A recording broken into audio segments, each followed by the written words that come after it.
You were telling us the importance of waiting to wait. So what I wanted to ask is why this waiting? Why does one have to wait like this? Why can't it be without waiting for a long time? Thank you. I did not talk about waiting for a long time. I was talking about waiting as a quality, not as time. I was only talking about waiting as a certain quality within you, not about how long have you waited. You're fidgety and you wait for 1,000 years, it's no good. You're fidgety and you're waiting for 10,000 years, what does it mean? It means nothing. It just means you're wasting your time. Waiting is a quality that you simply wait. You can only wait upon somebody or something when you do not think much of yourself. If you're absolute nothing, you can wait on anything. If you think too much of yourself, you cannot wait upon anything or anybody. You will see, the more educated people become, the more affluent people become, they cannot wait. Seen this? People who don't think much of themselves. You ask a villager comes here, you tell him just wait, he'll simply sit there whole day. But you ask an educated man to wait,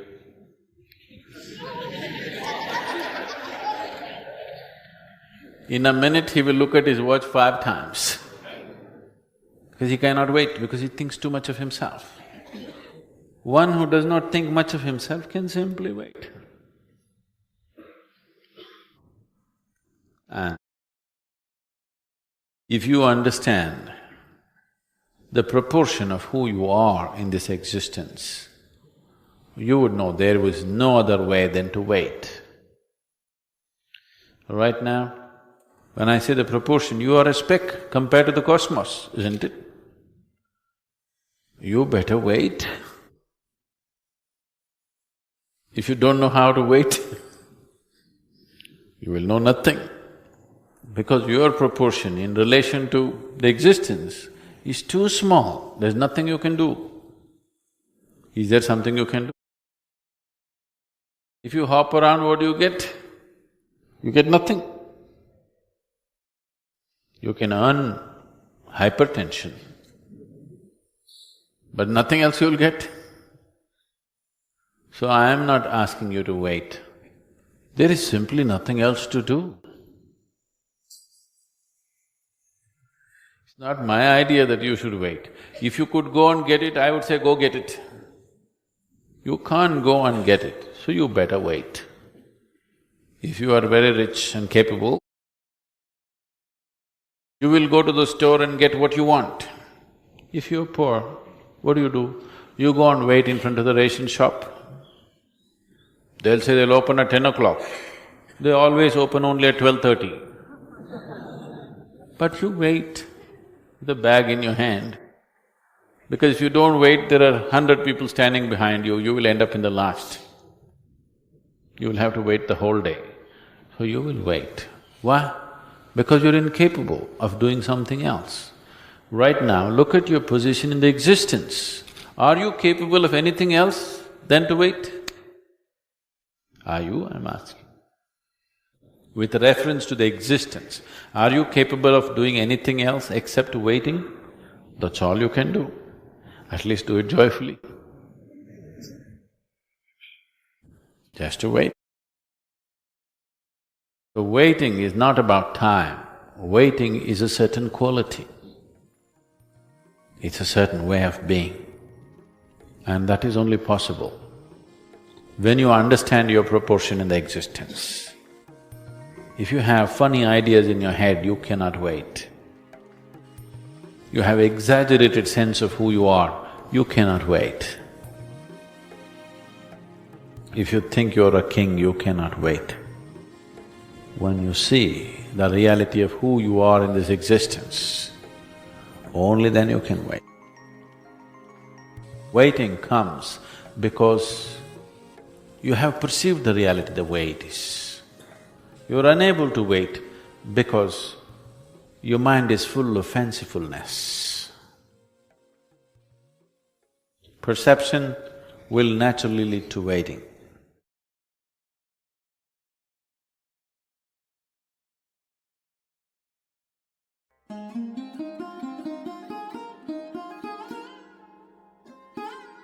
So you need to understand what's color. The color of any substance is not because of what it is what it rejects, or what it gives away, or what it reflects. Something looks red, not because it's red. Because of the 7 colors that the white light contains, it holds back everything and reflects red, so it looks red. So red does not mean it is red. Red means it is not red. Do you understand? Yes. Something is red, not because it's red, because it doesn't want red, that's why it looks red. So whatever you give away, that will be your quality in the world also, isn't it? So Devi's color is red because she gives away red. Red means, if you're walking in the forest, it's all green, but there'll be one spot of red somewhere, one red flower blossoming. That draws your attention because in your perception, red is the most vibrant of all the colors. All other colors may be pretty, good, nice, but red is vibrant.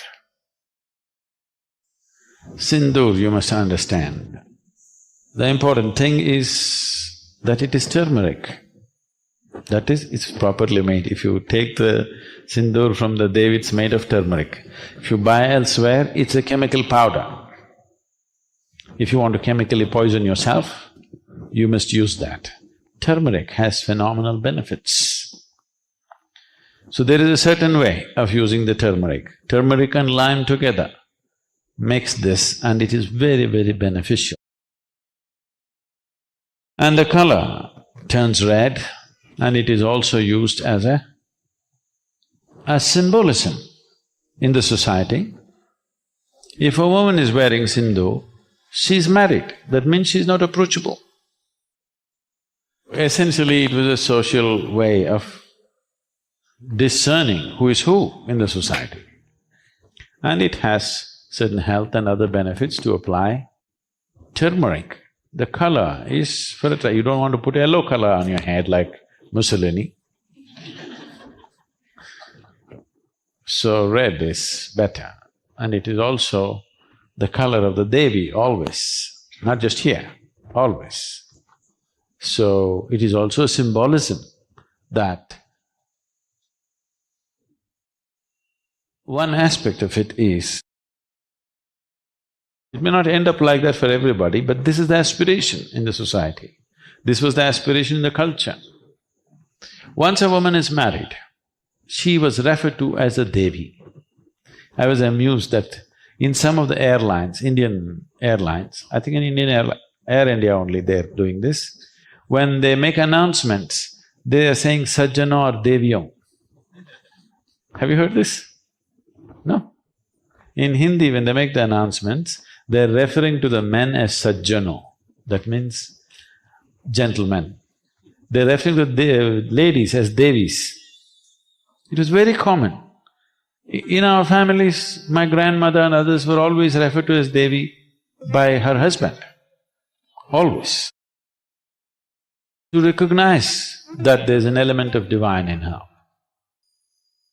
Hi, this is Gautam Gambhir. I want to know the truth about why there was a debate about national anthem where people said that it is our wish, it is our right whether we should stand for the national anthem or not. My personal belief is that this country has given you so much and there should not be any debate about standing for 52 seconds, and I'm a complete believer that people should stand for the national anthem, because the least you can do for your country is to respect your national anthem.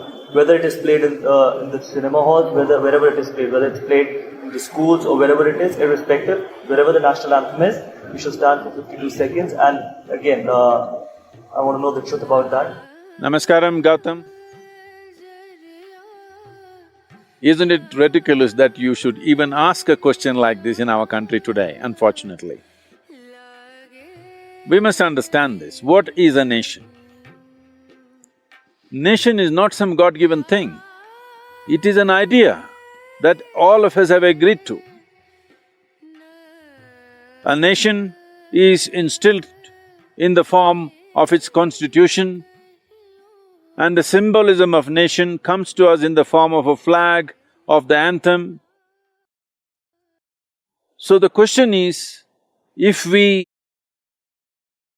want to operate as a nation, if we want to live as a nation, if we want to prosper as a nation, if we want to excel as a nation, is it important to have pride and allegiance to the nation?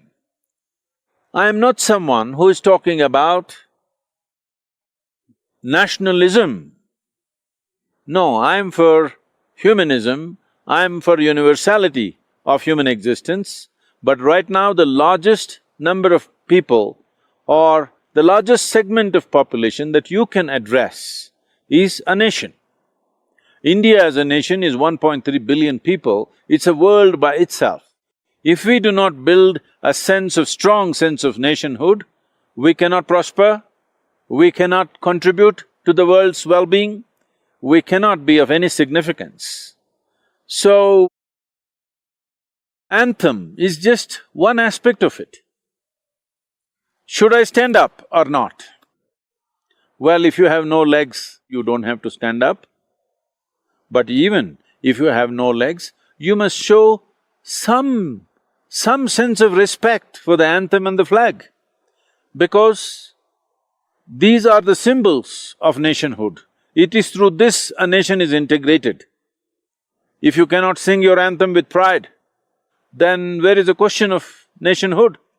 Now, should I particularly stand up in a cinema hall? Why should I stand up in a cinema hall? I've come there for entertainment. Okay, let me ask such people a question. When did you last participate in the Republic Day parade? When did you last go and attend a flag hoisting of Independence Day? When did you go and sing a national anthem somewhere else? Maybe only when in high school, when you were forced to do it, you did. Since then, you are only eating off this nation, benefiting from this nation. You don't want to contribute to this nation. Well, you must understand, Indian Army is over 1 million strong, and plus we have other wings of the forces, like the Navy and the Air Force. These 1 million and odd people, they are standing at our borders, constantly risking their lives. Every day you hear casualties. Well, please tell them that we don't care a damn for this nation, so that they can also go home and live their lives. Why are they standing there to protect this nation at the cost of their life, if you don't care anything about this nation? It is important that a sense of nationhood is strongly built into the minds and hearts of every youth and every citizen in this country. This is one thing unfortunately we have failed to do post-independence. This should have been done immediately after independence, because nation exists only in our minds and hearts. This process was not done effectively post-independence, when there was an enormous emotion and spirit about the nation. It should have been done. Unfortunately, we have not done. A whole lot of people have identified themselves with their religions, their caste, their creed, their sects and their clubs and whatever else. And above all, their own sense of crude individuality. Should we stand up for the nation? 100%.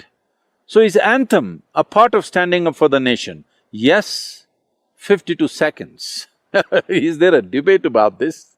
The people who are raising this question are those people where in one hand they have an overfull popcorn can and a Coke in the other, and obviously they cannot stand up without spilling something. This must be the argument. Let this argument stop. If we are concerned about these 400 million people who are not even properly nourished in this country. It is important that we bind this nation with a strong emotion of nationhood. Without this, there will be no nation, because nation is not a God-given thing. Nation is an agreement that we have all come to, that when we say we are of this nation, we've agreed that there are certain things that we will value, respect and stand up for.